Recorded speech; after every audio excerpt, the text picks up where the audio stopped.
우리 성경 요한복음 4장 20절에서 24절까지를 찾겠습니다. 신약성경 147페이지 요한복음 4장 20절부터 24절까지를 제가 읽겠습니다. 우리 조상들은 이 산에서 예배하였는데 당신들의 말은 예배할 곳이 예루살렘에 있다 하더이다. 예수께서 이르시되 여자여 내 말을 믿으라. 이 산에서도 말고 예루살렘에서도 말고 너희가 아버지께 예배할 때가 이르리라. 너희는 알지 못하는 것을 예배하고 우리는 아는 것을 예배하노니 이는 구원이 유대인에게서 남이라. 아버지께 참되게 예배하는 자들은 영과 진리로 예배할 때가 오나니 곧 이때라. 아버지께서는 자기에게 이렇게 예배하는 자들을 찾으시느니라.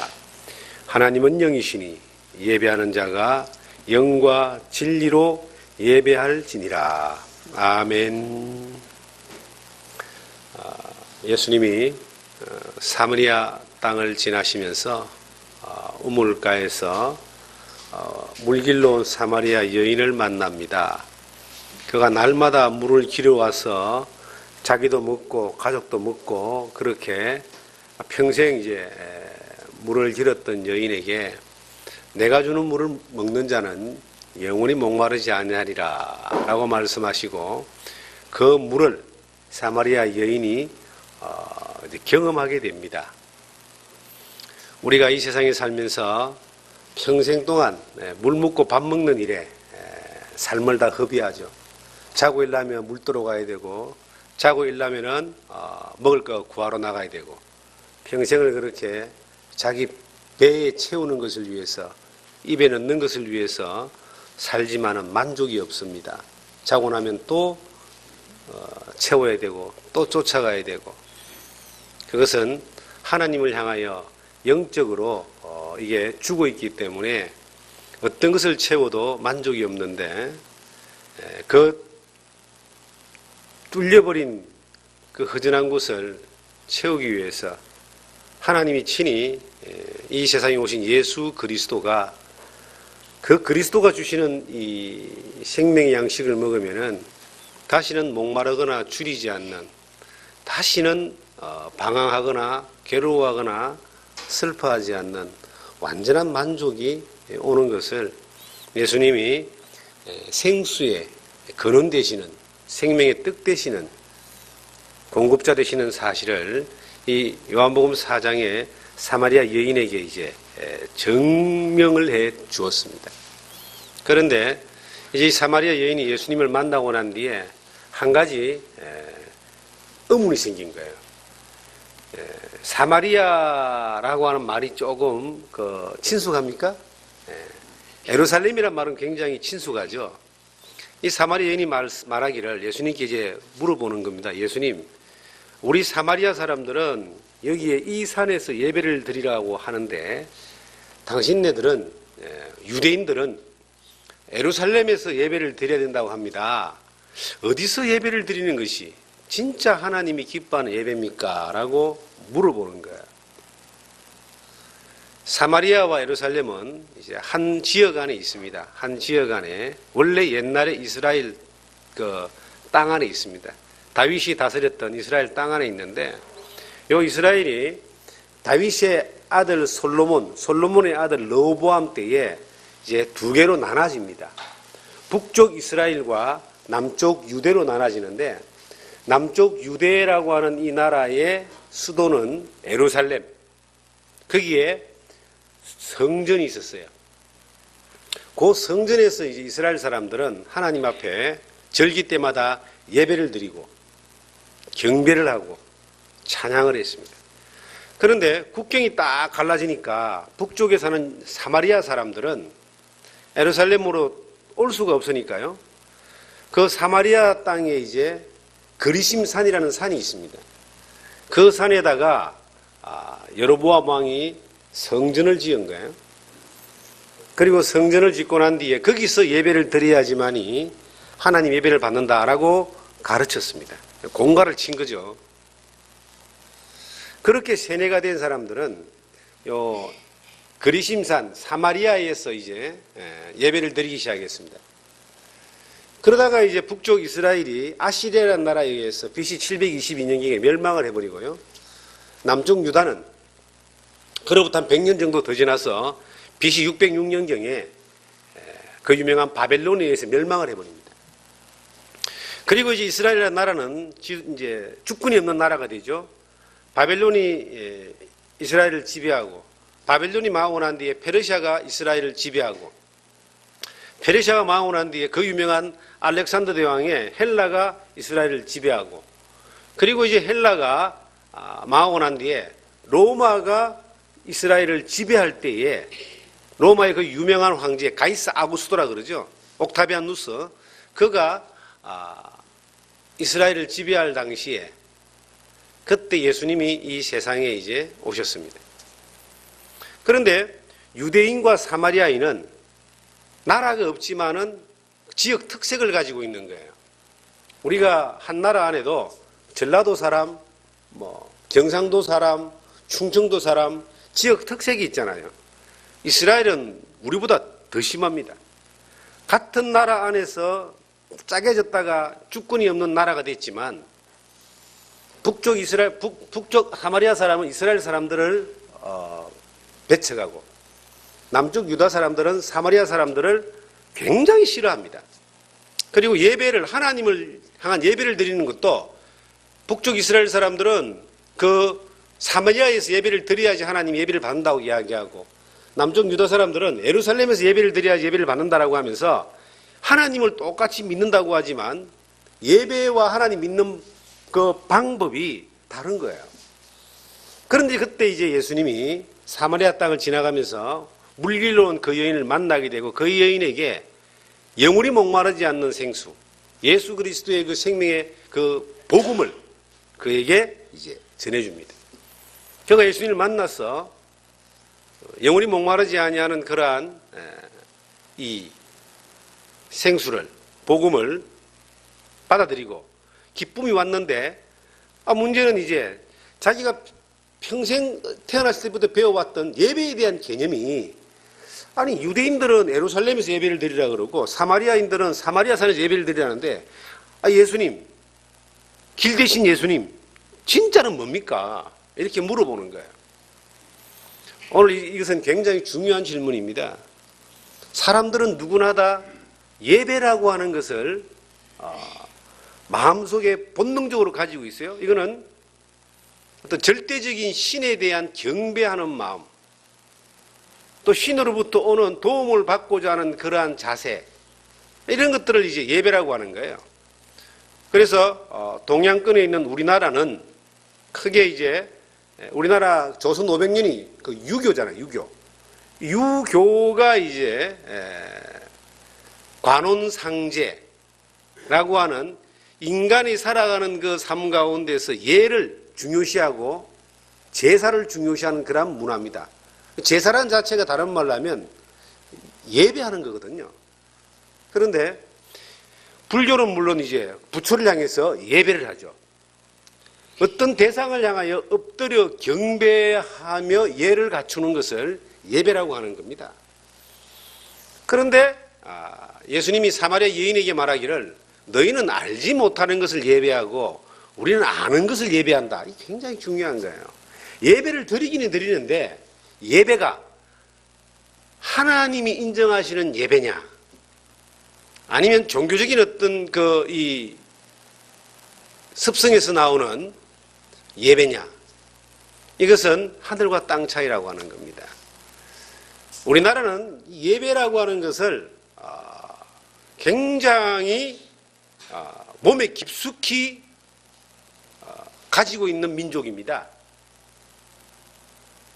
미신을 섬기는 것도 구슬하는 것도 그것도 하나의 어떤 예배예요. 대상이 이제 누구냐는 겁니다. 예배의 대상이 사탄 마귀일 수가 있죠. 하나님이 아닌 그것을 향하여 예배를 드리는 이것은 다른 신에게 예배를 드리는 것인데, 시편 16편에 보시면은 다른 신에게 예물을 드리는 자는 저주를 받는다. 이게 하나님이 굉장히 사랑이 많으신 분으로 이렇게 우리가 알고 있잖아요. 하나님은 사랑이시다. 근데 하나님이 사랑은 사랑이신데 열을 자주 받으세요. 이게 뭔 말이냐면 사랑이기 때문에 열받는 거야. 사랑이기 때문에 그 사랑을 배신하고 다른 것을 사랑하면 하나님 열받는 거예요. 그래서 하나님이 가장 열받는 일이 뭐냐니까 다른 신을 섬기는 것을 가장 열받는 거예요. 하나님이 다른 신을 섬기는 사람은, 우상을 숭배하는 사람은 저주를 내리는데 이게 3, 4대까지 저주를 내린다라고 말하고 있습니다. 사랑이니까 당연한 거 아니겠습니까? 사랑은 그 배신을 하면요, 사랑을 배신하면은 이거는 열받는 거예요. 하나님 질투하는 하나님이라고 성경에 기록하고 있습니다. 질투한다는 거죠. 왜? 모든 걸 다 바쳐서 사랑을 했는데 그 사랑을 배신하면 질투하는 겁니다. 그리고 사람들은 이제 알지 못하는 것을 예배한다라고 하는 것은 뭔가 정확하게 알지도 못하면서 이렇게 하다 보면 복을 주겠지. 그래서 조상을 섬긴다. 아니면 이제 뭐 부처를 섬긴다. 아니면 하나님이 만드신 피조물을 많이 섬기죠. 며칠 전에 정월 대보름이 지나갔잖아요. 정월 대보름 되면 이제 달 보고 이제 여러 가지 뭐 지불놀이도 하고 뭐도 하면서 달을 보고 복을 비는 거예요. 달을 보고 예배를 하는 겁니다. 1월 1일 되면은 뭐 정동진에 가서 해 뜨는 데 가서 해를 쳐다보고 비는 거. 그 해를 보면서 예배를 하는 거예요. 경배하고 찬양하고 복 달라고 하는 겁니다. 이러한 모든 것들이 알지 못하는 것을 향하여 예배하는 거죠. 다른 신을 섬기는 거죠. 이것은 저주를 받는 것이고 망하는 것이다. 그런데 예수님이 말씀하시기를 우리는 아는 것을 예배한다. 이 아는 것을 예배한다는 말은 하나님을 예배한다는 거예요. 또 하나님이 기뻐하는 방법으로 예배한다. 하나님이 받으시는 방법으로 예배한다. 그러면 우리가 예수를 믿고 구원을 받은 사람들은 어떤 예배를 해야 되죠? 아는 것을 예배하는 거예요. 정말 하나님이 기뻐하시는 예배를 드려야 됩니다. 이 성경에 예배의 큰 줄기가 구약과 신약으로 나눠집니다. 이 구약에는 하나님이 예배를 받으시는 장소를 정확하게 정해놨어요.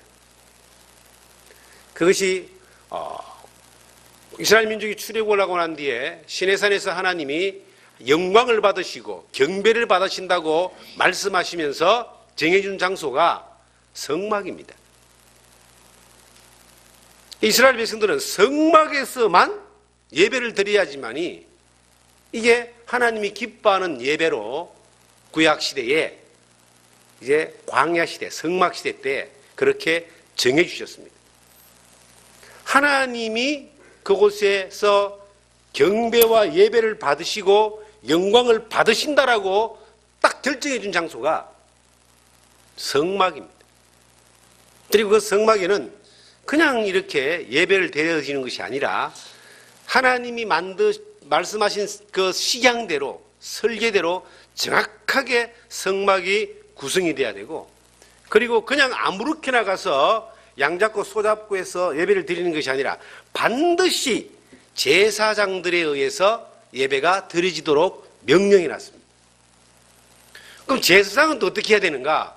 반드시 제사장은 하나님에게 예배를 드리는 그러한 가장 기본적인 자세를 옷이나 모자나 그리고 그 행동에 대해서 신발부터 시작해서 머리끝부터 발끝까지 하나님이 정해준 그대로의 복장을 입고, 그리고 하나님이 정해준 그 방법 그대로 양을 잡고 소를 잡고 향을 피우고 떡을 진설하고 그대로 예배를 드려야지만이 하나님이 예배를 받으신다라고 그렇게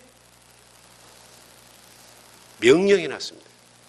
그래서 아는 것을 예배한다는 것은 하나님이 말씀하신 것을, 하나님이 받으시기에 합당한 것을 그대로 따라서 예배하는 것이 아는 것을 예배하는 겁니다. 모르는 걸 예배하는 건요, 하나님이 말씀하신 것과 관계없이 자기 마음대로 자기 기분대로, 자기 방법대로 하나님이 말씀하신 것이 아닌 것으로 드리는 예배를 모르는 걸 예배하는 거예요. 모르는 건 백날 예배해봐야 하나님이 안 받으니까 소용이 없습니다. 우리가 하나님을 위해서 목숨을 버린다고 해도 그게 모르는 것을 예배하는 가운데 드리는 목숨은 100개를 드려도 하나님하고 아무런 상관이 없어요. 중요한 건 아는 것을 예배하는 겁니다.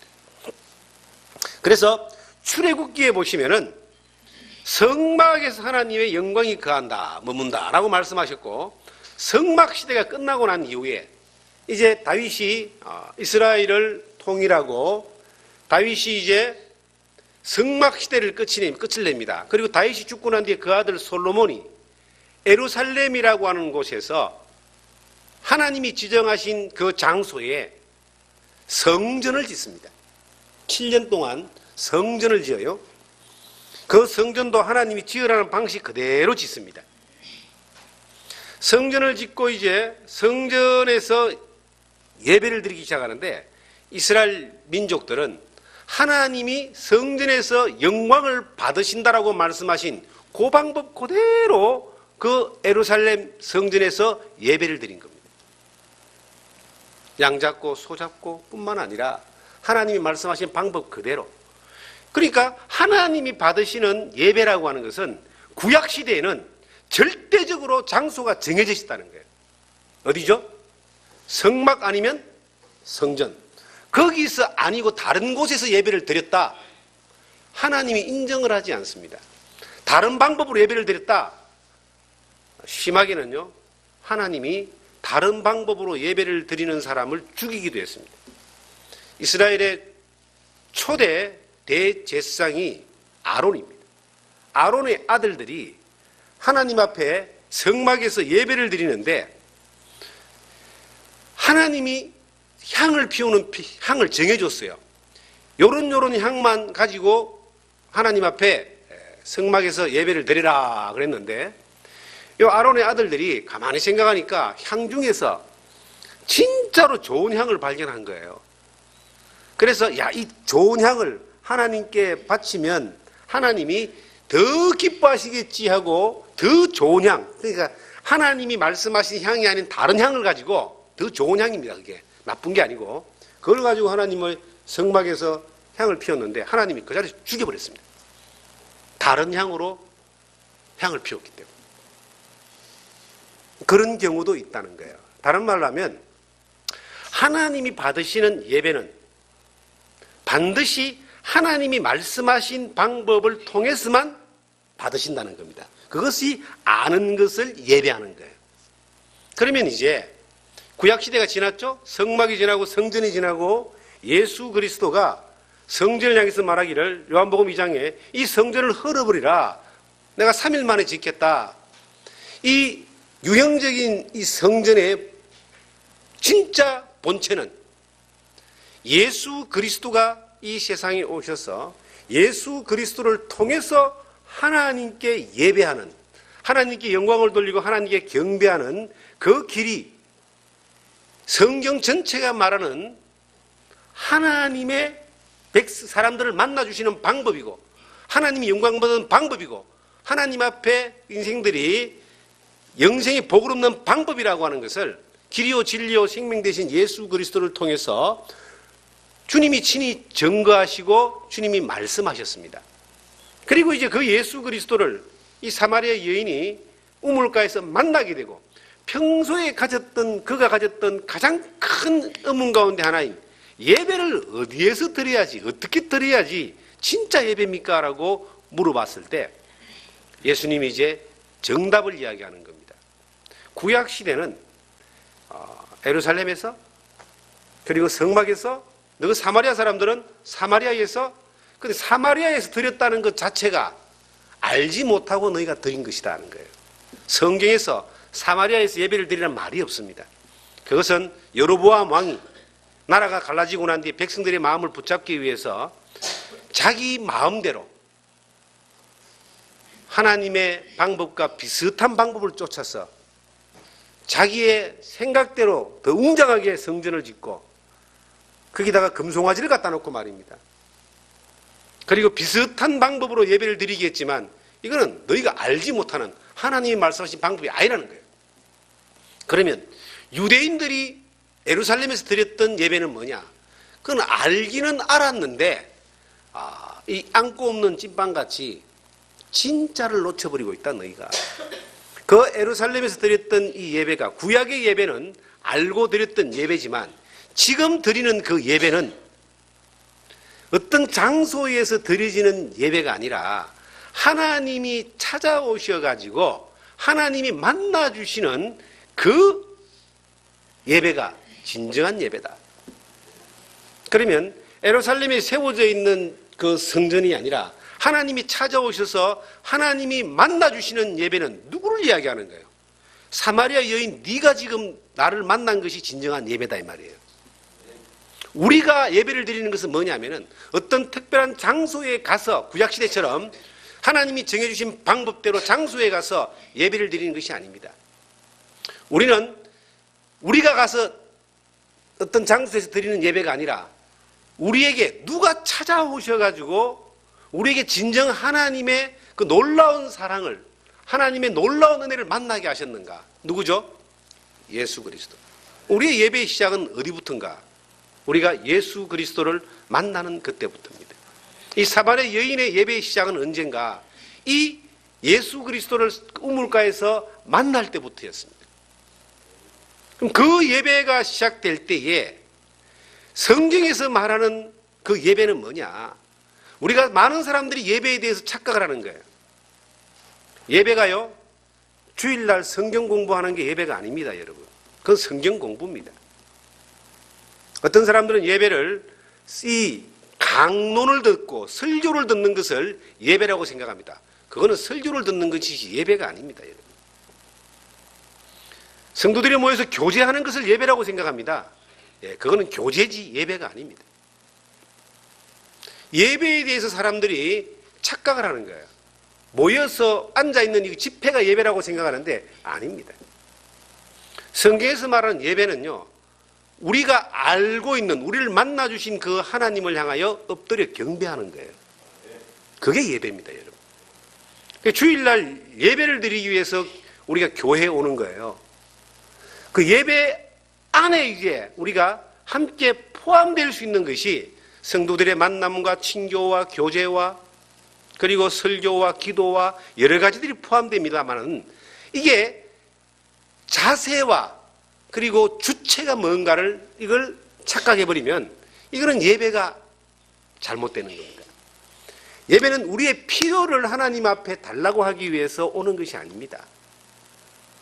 하나님에게 경배와 찬양을 드리고 영광을 드리기 위해서 예배를 하는 거예요. 그러니까 예배 가운데 기도는 하나님 나에게 뭘 달라고 하는 게 아닙니다. 예배 가운데 기도는 하나님 우리에게 주신 것을 감사합니다라고 올려드리는 게 예배예요. 찬송도 이 찬송가를 쭉 보면요, 이 경배 찬양이 1장부터 나오잖아요. 찬양은 하나님이 우리 가운데 하신 것들에 대하여, 해주신 일들에 대하여 그 영광을 돌리는 이것이 이 경배의 찬양이에요. 그러니까 주체가 내가 필요한 것을 채우러 오는 사람이 있고 하나님 앞에 예배를 드리기 위해서 오는 사람이 있는데, 예배는 뭐냐면 내가 필요한 걸 채우러 오는 것이 아니라 뭐죠? 하나님 앞에 받은 은혜에 대해서 감사함으로 드리는 거예요.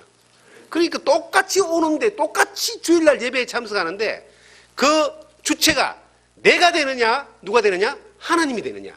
이건 엄청난 결과가 오는 거예요. 중심이 나냐 하나님이냐? 예배는 중심이 누구죠? 하나님. 이것이 관계가 잘못되어 있으면은 이 예배가 중심이 내가 되면요, 내 편한 대로 예배를 하는 거예요. 주일날 오고 싶으면 오고 말고 싶으면 말고, 복장도 지 마음대로고 자세도 자기 마음대로고. 주일날 이렇게 예배에 참여한다는 것이 굉장히 설레이지 않습니까? 이스라엘 백성들은 1년에 3번씩 의무적으로 절대적으로 안식일을 지키는 거 외에, 안식일을 지킨다라고 하는 이거하고 예배하고 또 다릅니다, 여러분.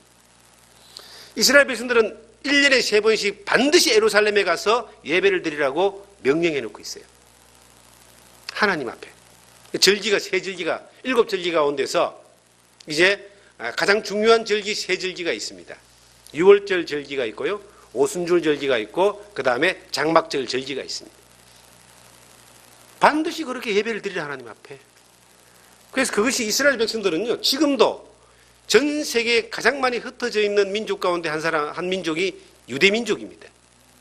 그들이 평생 소원이 뭐냐면은 예루살렘으로 가서 예배를 드리는 거예요. 그래서 예루살렘에 가면은 이제 그 성전은 지금 사라졌지만은 유대인들이 통곡의 벽이라는 그 벽 앞에서 자기들이 예배를 드리거든요. 하나님을 향하여. 지금도 그렇게 하고 있어요. 근데 우리는 굳이 예루살렘에 갈 필요도 없고, 우리를 찾아오신 예수 그리스도로 말미암아 진정한 예배를 드리는, 이 하나님이 예배하는 자를 찾으신다 그랬는데 하나님 우리를 찾아주셨잖아요. 우리 예수님을 만났잖아요. 우리를 구원하신 그 예수 그리스도로 말미암아 우리가 진정한 하나님의 그 사랑을 발견했고, 하나님을 아버지라고 믿을 수 있고, 하나님을 경배할 수 있는, 정말 하나님을 섬길 수 있는 그러한 자격이 부여받았지 않습니까? 그러면 그러한 자격을 부여받은 자들에게 신령과 진정으로 예배하라고 성경은 말하고 있는데, 그 신령과 진정으로 예배를 드리는 자세가 뭐냐는 겁니다. 예배에 성공하는 사람은 인생을 성공합니다. 신앙생활 성공합니다. 이 예배란 말은 늘 하나님 앞에 있는 거거든요. 물론 성경에는 예배가 여러 가지를 이야기합니다. 우리가 하나님 앞에 나와서 공예배를 드리는 이러한 주일 예배가 있고, 그리고 우리가 일상의 삶 가운데서 너희 몸을 하나님이 기뻐하시는 거룩한 산 제사로 드리라. 우리의 몸을 가지고 우리의 삶을 통해서 하나님 앞에 예배되어지는 그러한 삶의 예배가 있습니다. 삶의 예배는 하나님 앞에 행동하는 거예요. 늘 하나님을 경외하고 하나님 앞에 행동하고 하나님 앞에 서는 것처럼 우리가 늘 인식하면서 장차 우리가 반드시 하나님 앞에 선다라고 하는 그러한 의식 가운데 이 살아가는 삶을 하나님 영광을 위해 살아가는 것이 우리의 삶 가운데 드려지는 예배의 기본이라면, 우리에게 하나님이 결정해 주신 것이 있습니다. 예배를 드리라. 이스라엘 백성들은 안식일을 지켰던 것처럼 우리에게 주일이라고 하는 이 귀한 시간을 허락하셔서 하나님 앞에 일주일에 한번 공예배를 드릴 수 있는 그러한 은혜를 우리에게 주셨습니다. 예배를 드리고 싶어도 드리지 못하는 사람들이 얼마나 많은 줄 아세요? 북한이라는 곳에 사는 사람들은, 북한에 그리스도인들이 있어요. 북한은 남한보다 훨씬 더 먼저 이 복음의 불길이 지나간 곳이고, 지금도 북한에는 대를 이어서 지하에 숨어서 예수를 믿는 사람들이 있습니다. 그들은 예배를 드리고 싶어도 드릴 수가 없어요. 여러 사람 모여서 예배를 드린다면 이게 신고되어지면 잡혀가지고, 이 북한이 가장 싫어하는 이 악질, 북한에서 볼 때 악질 사상범을 북한 체계를 비판하는 사람하고, 또 하나는 이 기독교인을 가장 싫어합니다. 기독교인은 발각되면은 바로 재판 없이 어디로 가느냐면은 요독 수용소라고 하는 수용소로 보내버린다는 거예요. 그렇기 때문에 하나님을 믿고 하나님을 향한 그런 간절함이 있어도 이게 예배를 드릴 수가 없는 거예요. 북한에서 탈출한 사람이 우리나라에 왔습니다. 그 사람이 우리나라에 와서, 이제 이거는 제가 직접 들은 이야기는 아닙니다만은, 우리나라에 오니까 자기는 정말로 우리나라가 하나님을 향한 예배가 있고 그 경건의 모양이 있고 그러한 꿈을 꾸고 우리나라에 왔는데, 우리나라에 와서 보니까, 큰 교회라는 교회를 가서 보니까 이 사람이 생각에는 이 자유 대한민국의 하나님을 믿는 사람들이 예배가 없는 것 같습니다라고 이야기했다 그러거든요. 프로그램은 있는데, 그 진행되는 어떤 웅장함은 있는데, 정말 성도들이 하나님을 사모하고 경배하는 마음으로 예배드리는 간절함은 없는 것 같습니다. 즐겁고 기쁜 건 있는데 이 예배가 없는 것 같습니다. 이렇게 평가했다는 이야기를 제가 들었습니다. 여러분, 우리가 하나님을 향해서 엄청난 은혜를 받은 사람들입니다. 죄사함의 구원을 받은 사람들입니다. 하나님의 사랑의 결정체가 예수 그리스도인데, 그리스도가 나를 찾아오셔서 우리를 만나주셨습니다. 우리가 예수 그리스도 안에서 새로운 생명을 얻은 사람들이고, 영생을 얻은 것뿐만 아니라 하나님의 자녀가 되었고 하나님을 예배할 수 있는 정말 경배와 찬양을 드릴 수 있는 뚜렷한 이유와 뚜렷한 목적과 뚜렷한 대상에 대해서 성경을 통해서 우리가 바로 믿고 바로 알고 있습니다. 우리가 예배하고 경배해야 될 대상은 하나님과 예수님밖에 없습니다. 이 세상에 있는 종교 가운데서 대부분의 종교는 하나님과 예수님을 제외한 그들을 경배하고 예배합니다. 그리고 또 기독교 계통에 있는 기독교 언저리에 있는 많은 종교가 있습니다. 크게는 가톨릭이 있고요, 또 동방정교회가 있고, 성공회도 있고 여러 개가 있는데 유대교도 하나님을 믿습니다. 그런데 하나님은 경배하는데 예수 그리스도가 절대적인 구원자로 경배되지 않는 그러한 종교들은 참된 진리가 있는 종교가 아닙니다. 하나님을 믿는다고 천국 가는 게 아니에요. 유대인들은 하나님을 우리보다 더 잘 믿는다고 해도 과언이 아닙니다. 그런데 유대인들은 예수 그리스도를 안 믿습니다. 천국을 못 가는 거예요. 길은 예수님밖에 없으니까. 우리는 하나님도 믿고 성경의 진리도 믿고 예수 그리스도 십자가를 믿고 예수님의 부활을 믿고 예수 그리스도 우리 구원자로 믿고 그분이 나를 찾아오셔가지고 만나신 그 어떤 사건이 있습니다. 사마리아 여인은 우물가에서 예수님을 만났지만 우리도 어느 날 주님을 만난 사건이 있습니다. 여러분 각자가 주님을 만난 경험이 있고 정말 영원히 목마르지 않는 생수를 먹은 그러한 경험이 있고 그리고 그 경험 이후에 진정한 예배를 드릴 수 있는 그러한 자리에 우리가 지금 들어와 있습니다. 근데 기왕에 예배를 드릴 것 같으면은 하나님이 기뻐하시는 예배를 드려야 되지 않겠습니까? 주께 기쁘시게 할 일이 무엇인가를 시험해 보라라고 성경은 말하고 있습니다. 주님이 기뻐하시는 것은 예배를 기뻐하시는 거예요. 자, 하나님이 뭘 부족한 게 있겠어요? 모자라는 게 있겠어요? 여러분들에게 여러분 도움이 필요하겠습니까? 사람들이 조금 이렇게 착각하는 것은 하나님이 우리 도움이 필요하다고 생각하는 게 굉장히 큰 착각입니다. 하나님 우리 도움이 필요가 없어요. 맞죠? 우주와 그 가운데 있는 만유를 지으신 신께서는 천지의 주제시니 손으로 지은 전에 계시지 아니하시고 또 무엇이 부족한 것처럼 사람의 손으로 섬김을 받으시는 것이 아니다. 우주와 그 가운데 있는 만유를 지으신 신이 우리 아버지입니다. 그분이 우리의 삶을 구원하신 것뿐만 아니라 책임져 주십니다. 천국 가는 그날까지, 천국까지 갔어도. 근데 하나님이 뭐가 부족해서 우리에게 우리의 도움 필요하겠습니까? 하나님이 우리에게 원하는 것은 하나님이 우리에게 기쁨을, 하나님이 우리를 향하여 기뻐하는 것은 우리가 하나님이 해 주신 그 위대하시고 광대하시고 전능하시고 그 놀라우신 그 은혜와 그 놀라우신 능력에 대하여 우리가 경험하고 그 경험들을 가지고 하나님을 찬양하고 경배하는 겁니다. 하나님 그걸 원하시는 거예요. 온 땅이 하나님을 찬양하거든요.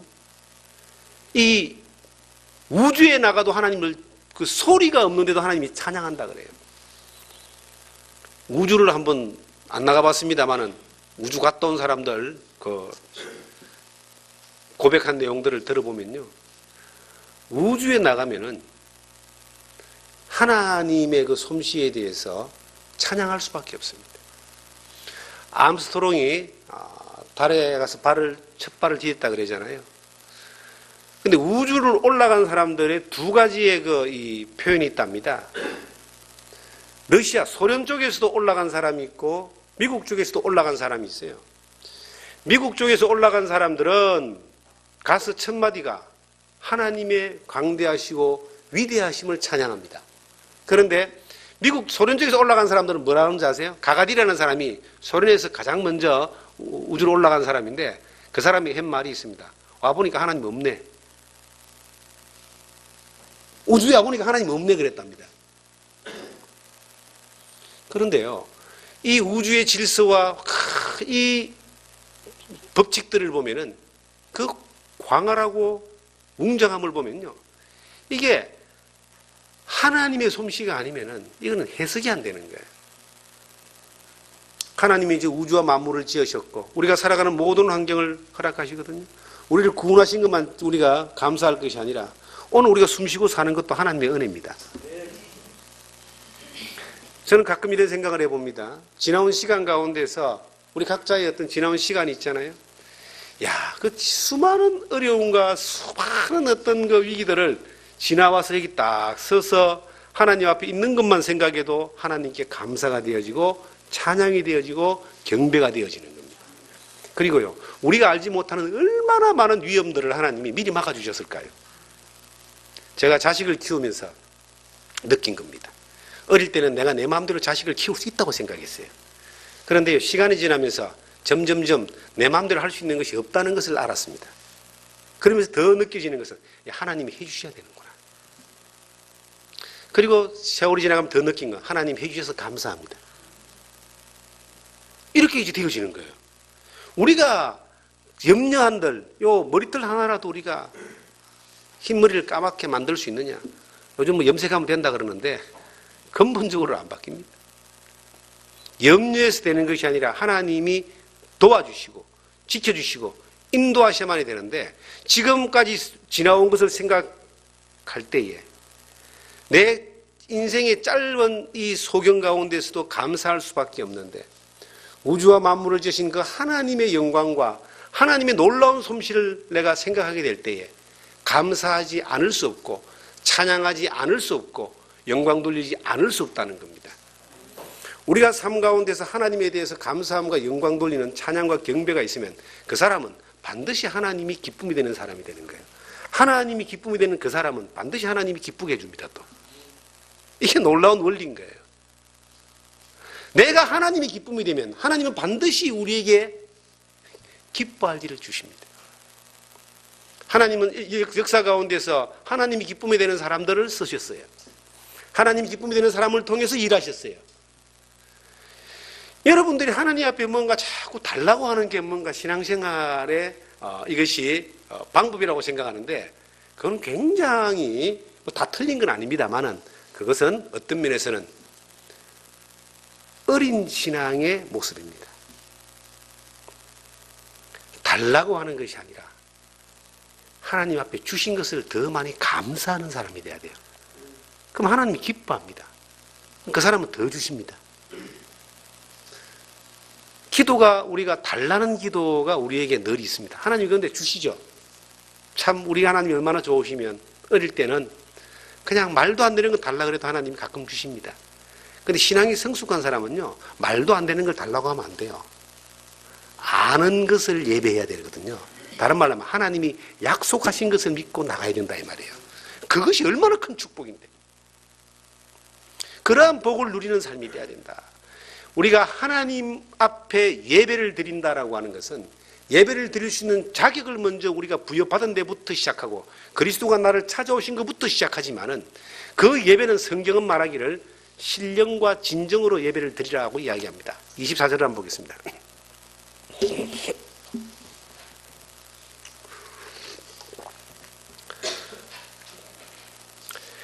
하나님은 영이시니 예배하는 자가 영과 진리로 예배할지니라. 옛날에는 성경에는 신령과 진정인데 지금은 영과 진리입니다. 이 영이란 말은요, 성령이 아니고 우리 안에 있는 영입니다. 우리 안에 있는 진실된 마음, 이것으로 하나님 앞에 예배를 드리라 이 말이에요. 우리 안에 어떤 그 예배 드릴 수 있는 진실된 마음이 뭡니까? 바로 거듭난 영혼입니다. 우리에게는 양심이 있습니다. 신앙은 깨끗한 양심, 이것을 이제 진실된 영이다라고 말할 수 있습니다. 양심에는 세 가지의 양심은 세 가지의 단계를 나눌 수가 있어요. 첫 번째 단계는 뭡니까? 일반적인 모든 사람이 가지고 있는 양심이에요. 다른 사람에게 폐를 끼치지 않고, 다른 사람에게 악을 행하지 않고, 다른 사람을 이용하지 않는, 이것이 첫 번째 양심입니다. 그것만 있어도 세상은 괜찮죠. 그것만 해도 세상은 착한 사람이라 그래요. 근데 이건 일반적인 사람, 예수 안 믿는 사람도 대부분 가지고 있습니다. 저는 세상에 나가서 사람들을 만나보면요, 정말 좋은 사람들 많아요. 사람에게 피해를 주지 않고 나쁜 일 하지 않고 정직하게 살려고 하고, 그게 기본적인 양심입니다. 이게 근데 이것은 세상 사람들도 가지고 있는 양심입니다. 두 번째, 조금 더 성숙한 사람이 가진 양심이 뭔지 아세요? 두 번째가 내가 남을 이롭게 하는 거예요. 남을 도와주는 겁니다. 피해를 주지 않는 게 아니라 남을 도와주려는 양심. 봉사하고 섬기고 나누고 베풀고, 이거 예수 안 믿는 사람도 많이 가지고 있어요. 제가 봉사활동을 하러 가서 만나는 사람들 보면요, 정말로 세상 사람들도 다른 사람을 돕고 섬기는 일들을 그렇게 즐거워하고 좋아하고요, 자기 돈 써가지고 섬기고 시간 내서 섬기고 봉사하고 하는 사람들 참 많습니다. 그리고 자기 양심을 지키려고 애를 쓰고 말입니다. 그게 좀 더 성숙한, 한 단계 더 들어간 양심의 활동입니다. 이거는 세상 사람들도 다 가지고 있어요. 다는 아니지만 세상 사람들도 많이 가지고 있습니다. 그런데 우리가 가지고 있는, 그리스도인들이 가지고 있는 양심이 뭐냐? 깨끗한 양심, 선한 양심이라고 이야기하는데요, 이것은 하나님을 향하여 나아가는 마음입니다. 이게 없으면 신앙생활은 성장하지 않습니다. 이게 없으면 성숙할 수가 없는 거예요. 하나님 앞에 서 있는 그 양심. 우리가 성령을 받은 사람이고요, 성령의 인도함을 받는 사람입니다. 우리 안에 하나님의 영이 있습니다. 우리가 그 하나님을 향하여 바라보는 이것이 영과 진리로 예배드리는 그 기본적인 자세입니다. 하나님을 향하여 바라보는 거예요. 지금 내가 살아가는 이 삶의 모든 환경 가운데서 사람을 바라보고 내가 좀 다른 사람을 돕겠다는 그 정도의 수준이 아니고, 내가 인간관계 가운데서 조금 더 성숙한 삶을 살고 다른 사람보다 조금 더 숨기는 자세를 살고, 이것이 아니고 성경에서 말하는 그 예배자의 양심은 하나님 앞에 서 있는 겁니다. 여기서 실패하면 다 실패하는 거예요. 교회가 사람 보러 나옵니까? 사람도 봐야죠. 그런데 사람도 봐야 되지만 그 사람은 내가 믿어야 되고 경배하고 섬겨야 되는 대상이 아니라 사랑하고 도와주고 하는 대상이죠. 내가 믿고 섬기는 대상은 누굽니까? 하나님인 거예요. 그 하나님을 향한 양심이 바로 서 있어야지만이, 하나님을 사랑하는 것이 먼저고, 그것이 관계가 제대로 되어지고 예배가 되어지면 당연히 이웃을 사랑하게 돼 있죠. 그리고 복음을 전하게 돼가 있죠. 근데 순서가 거꾸로 되면은 절대로 앞으로 나가지 못한다는 거예요. 수많은 사람들이 열심히 교회 가운데서 일을 하고 봉사를 하면서 무너지는 이유가 뭔지 아십니까? 교회 생활하면서 무너지는 이유가 뭔지 아세요? 그 신앙 자체가 하나님을 향한 선한 양심으로 방향을 잡고 있지 않기 때문입니다. 다른 말로 하면 예배자의 자세가 아니기 때문입니다. 교회가 사람 만나러 오는 곳입니까? 처음에는 그럴 수 있지만 주님을 만나고 난 뒤에는 주님으로부터 오는 그 은혜와 그 성령의 인도하신 가운데 주님을 예배하는 모습으로 와야지 성숙해지는 거예요. 그래야 성장해지는 겁니다. 여러 형태의 사람들이 교회를 옵니다. 교회는 제가 자주 말씀드립니다만 여기는 병원 같은 곳이에요. 병자가 오는 게 당연한 겁니다. 병 걸린 사람 다 와가지고 예수님을 만나면 치료가 되는 겁니다. 그런데 여러 형태의 사람들이 있다는 거예요. 치료 끝난 사람도 있고요, 치료 끝나가지고 돌아다니는 사람도 있고, 병실에 누운 사람도 있고, 치료 받으러 온 사람도 있고, 그반 죽은 사람도 있고, 여러 종류의 사람이 오는 거예요. 그런데 그 환자들 보러 병원에 옵니까? 치료자이신 그 의사를 보러 오는 거예요. 이 사람들이 누굴 보러 온다, 병원에? 의사. 근데 의사 보러 와가지고 환자 때문에 기분 나빠가지고 지나가는 사람들이 있어요. 바보 아닙니까? 옆에 환자가 뭐라 한다고 기분 나빠서 나가면 어찌 돼요? 어떻게 됩니까? 수많은 사람들이 옆에 환자 보고 기분 나빠서 나가고 성질나서 나가고 지한테 안 맞아서 나가는 거예요. 그래 평생을 돌아다니는 거예요. 근데 이 사람이 정말 누구를 만나야지만 낫느냐면은 환자가 아니고 누구죠? 의사, 여호와 라파, 치료자 하나님. 예수님이 말했잖아요. 건강한 사람에게는 어머니 쓸데없고 병든 자에게 쓸데있다. 예수님이 의사입니다. 그런데 환자가 누구를 만나야 사느냐면은 의사를 만나야 사는 거예요. 이 교회는 환자들끼리 노는 곳이 아닙니다. 오만한 환자가 다 오지만은, 별 사람들이 다 오지만은 누구를 만나야 된다? 누구를 만나는 곳이다? 의사를 만나는 곳이에요. 그러니까 교회 보면요, 오만 사람 다 있습니다. 성숙한 사람도 있고 건강한 사람도 있고 미숙한 사람도 있고 대도 안 한 사람도 있고요. 희한한 사람들이 다 오는 거예요. 그런데 그 안에 있으면서 의사인 그 예수님을 만나서 치료가 딱 되어지면 그 사람이 뭐가 된다? 변화된 사람이 되는 거예요. 교회는 변화되는 곳입니다.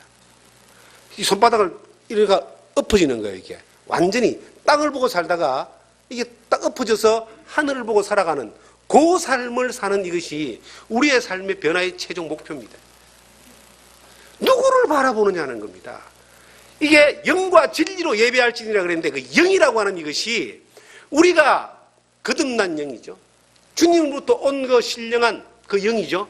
깨끗한 양심이라는 겁니다. 이것이 누구를 바라보느냐? 주님을 바라보는. 이 그리스도인의 양심은요, 하나님 앞에 서 있는 모습입니다.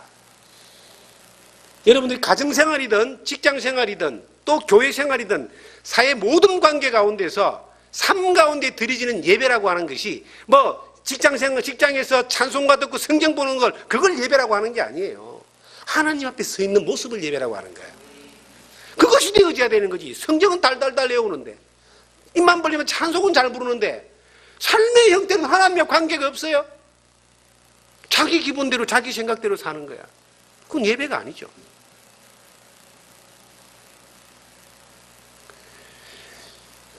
가끔 보면은 차에다가 이래 성경 말씀이나 내가 예수를 믿는 사람이다라는 표신을 달고 다니는 분들이 계세요. 굉장히 용기 있고 굉장히 좋은 겁니다. 근데 그걸 달고 다닐 정도 같으면 그게 맞는 행동을 하고 다녀야 됩니다. 달고 다니면서요, 조금 기도로만 막 여기 팍 튀어나오고, 그러면 이거 아예 안 달아야 됩니다, 여러분. 다른 말로 하면, 우리가 예수 믿는 사람이라고 이 조그마한 지역사회에 나아가 예수 믿는 사람이고, 선한목자 교회 나가는 사람이라고 다 안다 이거예요. 그러면요, 거기에 맞게끔 행동하셔야 됩니다. 하나님을 경배하고 예배하는 사람에 맞게끔 행동을 하셔야 됩니다. 그게 용기 있는 행동이에요. 하나님 앞에 있으면은 맞게끔 행동이 되는 거예요. 내가 늘 하나님을 의식하는데요. 지금 있는 이 자리가 내가 비즈니스를 하든지 이 직장 일을 하든지 자녀를 양육하든지 뭘 하든 간에 하나님 앞에 있다라고 내가 인식한다면은 그게 예배자거든요. 조금 더 깊이 들어가면 나의 이 모든 삶과 행동이 어느 날 주님 앞에 섰을 때 그대로 드러난다라고 생각하면은 함부로 행동 못합니다, 여러분. 그게 예배자입니다. 예배는 기본적인 것이 하나님께 첫째는 영광을 돌리는 겁니다. 먹든지 마시든지 무엇을 하든지 하나님의 영광을 위해서 하라. 하나님의 영광이라고 하는 그 절대적인 목적 앞에서 그 하나님을 향하여 내 삶에 하나님이 부어주신 은혜와 내 삶을 간섭하시면서 인도하시는 그 놀라운 하나님의 그 사랑 앞에서 우리가 경배와 찬양을 드리는 겁니다. 예배당은 왜 오느냐? 내가 기도해서 뭔가 응답받기 위해서 오는 게 아니고요.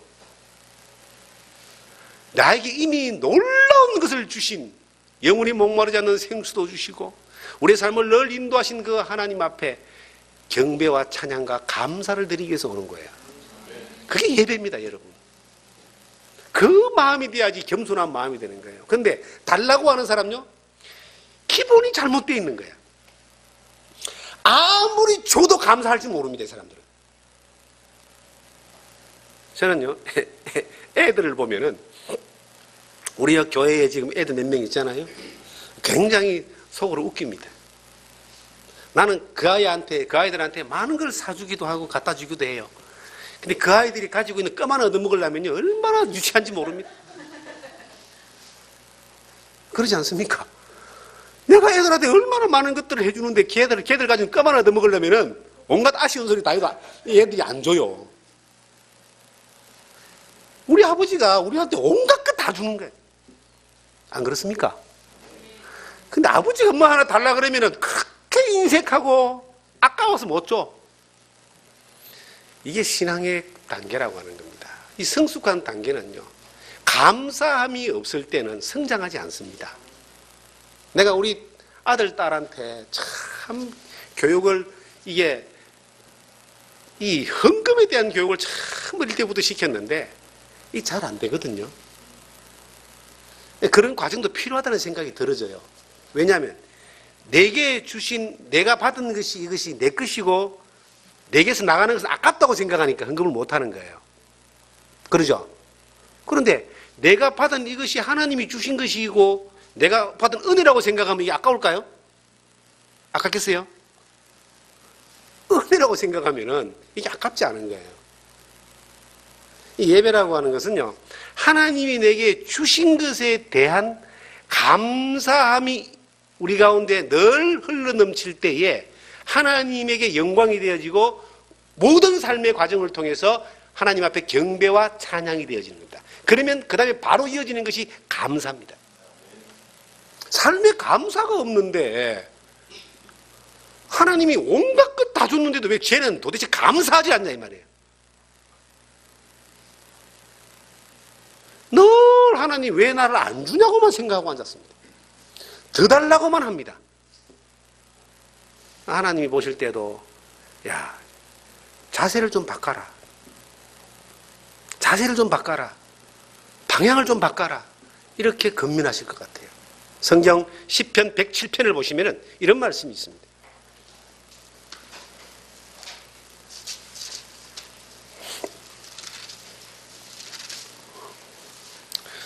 시편 107편에 보시면은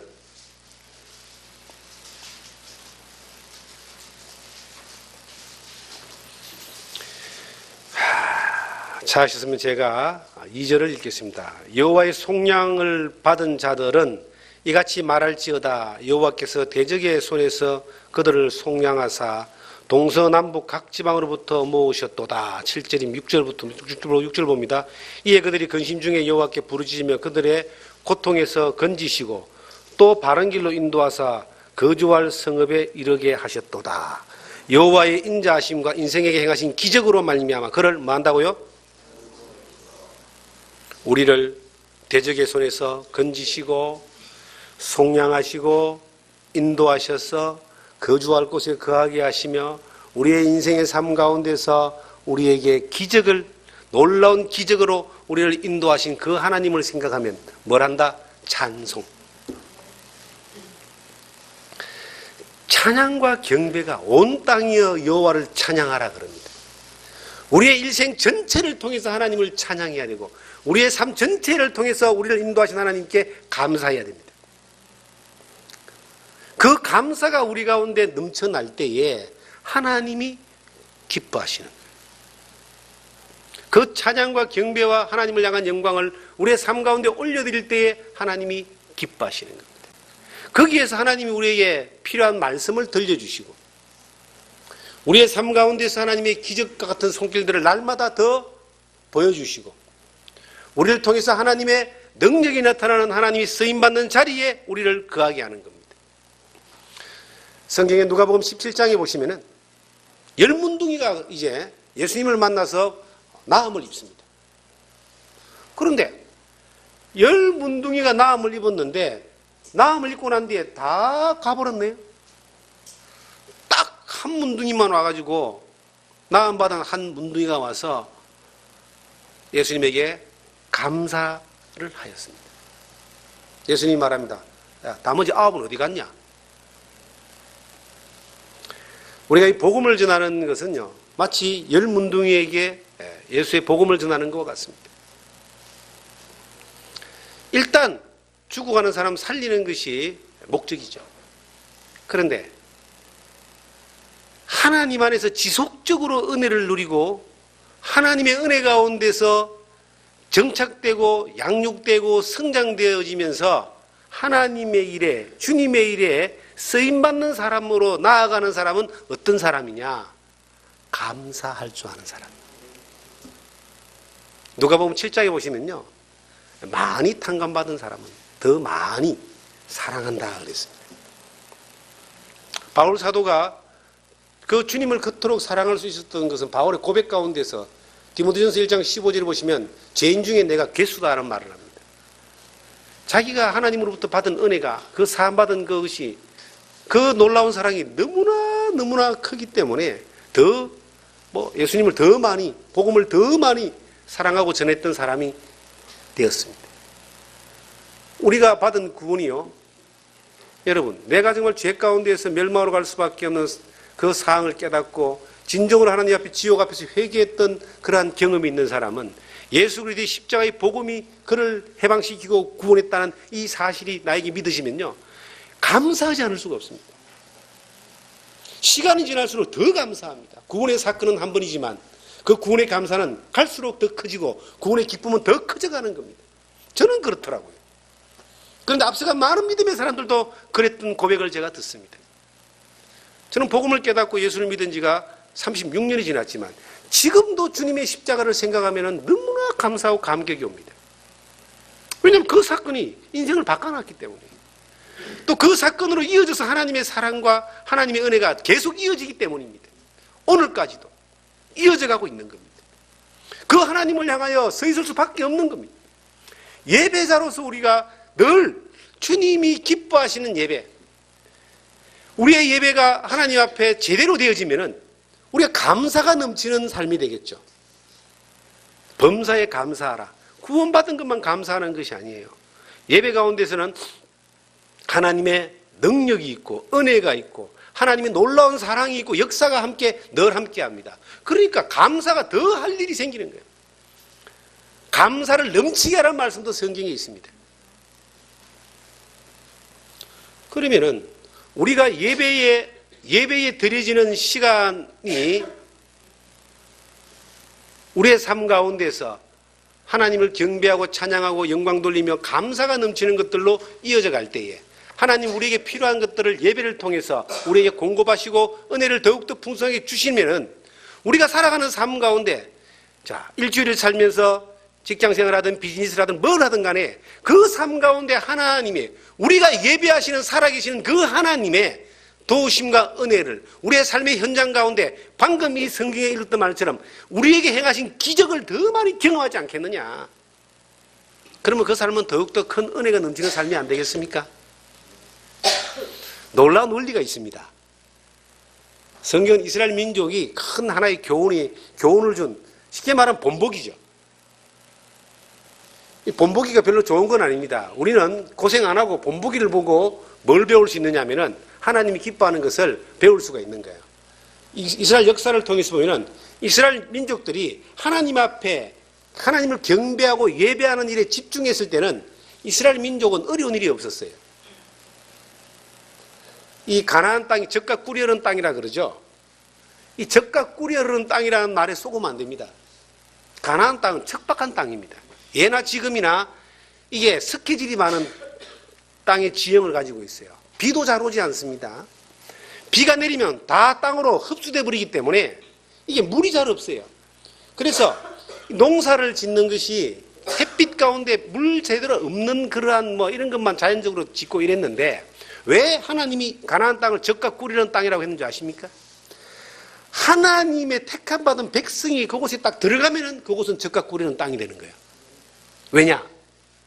하나님이 그 땅에 식물이 자라고 그 풍성한 추수를 하기 위해서 필요한 때만큼 하나님이 이른 비와 늦은 비를 내려준다. 그러면 이 땅은 뭐가 된다? 젖과 꿀이 흐르는 땅이 돼요. 그러면 하나님이 만약에 안 도와주고 가만히 내버려두면 어떻게 될까요? 사막이 돼버립니다. 이스라엘 백성들이 하나님을 향하여 경배하고 예배하고 이 성막과 성전을 통해서 끊임없이 하나님을 경배하고 예배하는 그러한 일들이 이어갔을 때는 하나님이 이스라엘 민족의 모든 것들을 책임져 주신 거예요. 이른 비와 늦은 비로 농사를 잘 짓게 한 것뿐만 아니라 주변의 대적들이 치러 들어오는 걸 다 막아주시는 거예요. 치러 들어와도 하나님이 다 작살내버려요. 작살이란 말이 적절하지 못하는 발음 그 내용이죠. 그죠? 다 무찔러 주신다 이 말입니다. 그 성경이 말하는 교훈입니다. 그런데 이스라엘 백성들이요, 깨가 살짝 나가지고 이제 예배를 등한시했습니다.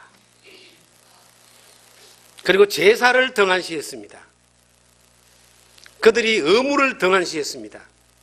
어떤 일이 벌어졌을까요? 말라기에서 보면요, 하나님 앞에 예물을 드리는데 저는 것, 그리고 상한 것, 하나님 앞에 드려지는 것은 항상 가장 먼저 제일 좋은 겁니다. 그런데 이제 눈가림만 하고 그렇게 예배를 등한시했을 때 하나님이 다른 나라를 데리고 와가지고 이스라엘을 박살내버리고 이스라엘 땅을 황무지로 만들어버렸습니다. 그러면 어느 것이 생산적이냐? 우리의 인생 가운데 어느 것이 생산적입니까? 우리가 시선이 하나님 앞에 있을 때는 하나님도 시선이 우리에게 있는 거예요. 우리가 하나님을 향해서 드려지는 이 시간과 우리의 어떤 맡겨진 것들에 대해서 드려지는 예물과 우리의 이 경배와 찬양을 드리기 위해서 드려지는 우리의 마음과 정성이 비록 시간적으로 따져볼 때에 비효율적이라는 결과가 나올지 모르겠지만 그것이 하나님 앞에 드려지면은 하나님은 우리의 삶에 더 이상의 것들로 채워주시는 거예요. 이게 원리입니다. 이게 살아계신 하나님 약속입니다. 아는 것을 예배하는 사람들의 믿음입니다. 그런데 방법을 바꿨습니다. 아이고 하나님은 좀 뒤에 계시고 내가 내 할 일 다 하고 내가 모든 것 먼저 처리하고 난 뒤에 시간 남은 내가 하나님 찾지요. 그럼 어떤 일이 벌어질까요? 더욱더 황폐해집니다. 대적들이 더욱더 많아집니다. 복잡한 일은 끊임없이 일어납니다. 일도 안 되죠. 심었는데 이게 적과 꿀이라는 땅은 하나 심으면요 30배, 60배, 100배 나는 거예요. 그런데 하나 심었는데 겨우 하나 나오네. 하나 내지 두 개 나오네. 그것도 새빠지게 고생하고 어느 걸 선택하시겠습니까? 여러분 지혜가 있어야 돼요. 여호와를 경외하는 자는 명철하다 그랬습니다. 하나님 앞에 있는 자는 하나님이 주시는 지혜와 명철이 있습니다. 우리가 올바른 예배 가운데 있을 때는 하나님의 영광이 나타나고요. 하나님의 은혜가 나타나고 우리의 삶 가운데 기적이 나타나고 하나님의 능력이 나타나고 하나님의 일하심이 나타납니다. 그것을 경험하고 살아야죠. 평생을 살면서 평생을 내가 어떤 일에 집중을 했는데 아무 일도 안 되는 많은 그리스도인들을 보게 됩니다. 그들은 삶의 자세가 예배하는 삶이 안 됐기 때문에 아무 일도 안 되는 겁니다. 또 어떤 사람은 이런 경우가 있어요. 하나님이 주신 것 가운데서 정말 없고 어렵고 힘들 때 하나님 앞에 올바른 믿음 가운데 살면서 하나님 나에게 복을 주시면 내가 기회를 주시면 하나님만을 위해서 내가 모든 걸 드리고 정말 하나님을 위해 살겠습니다라고 많은 고백을 했던 사람들가 있습니다. 그들이 그때는 진심이었어요.